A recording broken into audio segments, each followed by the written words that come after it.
বাংলাদেশে কি লাশ নিয়েও রাজনীতি চলবে? মাইলস্টোন স্কুলে যে সকল শিক্ষার্থীগুলা নার্ভারা দেশে চলে গেল, তাদের বাবা মার অনুভূতিটা কি আপনারা বুঝতে পারতেছেন, নাকি বোঝার একবারও চেষ্টা করেছেন? আমি অনেক ভিডিওতে দেখলাম বাবা মায়ের যে আহাজারি ভাই, সেগুলা দেখলে আসলে ভাই কলিজাটা ছিঁড়ে যাচ্ছে।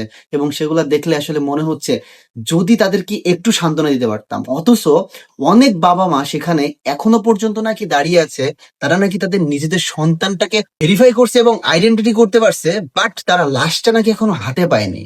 ভাই, আমাদের বাংলাদেশ সিস্টেম দিন দিন এমন হয়ে যাচ্ছে কেন? লাশ নিয়েও কেন রাজনীতি চলবে? আমি এটাই বুঝলাম না। লাশটা তারা শনাক্ত করতে পারছে, তাদের কাছে এটা বুঝিয়ে দেন না। অন্তত পক্ষে তারা এতটুকু তো মনকে সান্ত্বনা দিতে পারবে যে সন্তানের লাশটা আমরা হাতে পেয়েছি। নাকি তারা তাদের সন্তানের লাশের জন্য সেখানে রাতভর অপেক্ষা করবে? 3 থেকে 4টা ভিডিও ভাই এই 21 তারিখে তো এই ঘটনাটা ঘটছে, এবং 23 তারিখ, এই জাস্ট এই ভিতরে আমি জাস্ট 3 থেকে 4টা না, 4 থেকে 5টা ভিডিও জাস্ট আমি নিজে, আমার আমার তো পেজটা একদমই ছোট, আমি নিজে ইনবক্সে পাইছি যে ভাই দেখেন বাবা মারা কি লেভেলের আর্তনাদ করতেছে। হসপিটালটা রয়েছে এবং ঢাকা যে মেডিকেল রয়েছে তার সামনে জাস্ট তারা কিভাবে আর্তনাদ করতেছে, জাস্ট তাদের সন্তানদের লাশটা নেওয়ার জন্য।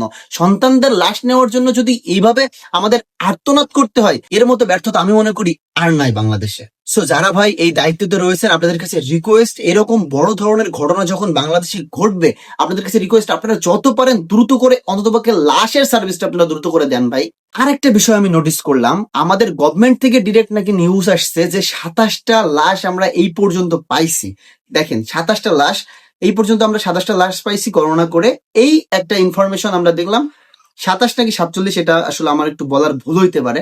তবে একটা মানুষ দেখলাম বাংলাদেশের গভর্নমেন্টের সাথে, সে মেবি জড়িত, সে বলতেছে আমি নিজেই 25টা লাশ ওখান থেকে উদ্ধার করছি।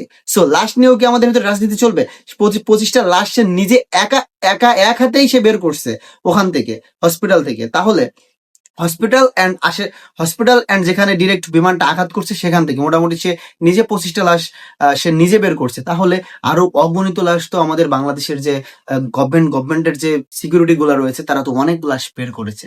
তাহলে কেন আমাদের গভর্নমেন্ট আমাদেরকে ভালো করে লাশের গণনাটাও দিচ্ছে না? যাই হোক, আপনাদের কাছে রিকোয়েস্ট ভাই, আপনারা যারা বাংলাদেশের গভর্নমেন্টের দায়িত্বে রয়েছেন, আপনারা অন্তপক্ষে এই জিনিসগুলো সুষ্ঠুভাবে করেন। এবং মাইলস্টোন স্কুলে যে সকল শিক্ষার্থীরা হতাহতের শিকার হয়েছে, তাদের ফ্যামিলিকে আপনারা একটু সহানুভূতি দেখান, একটু তাদের অনুভূতিটা বোঝার চেষ্টা করেন।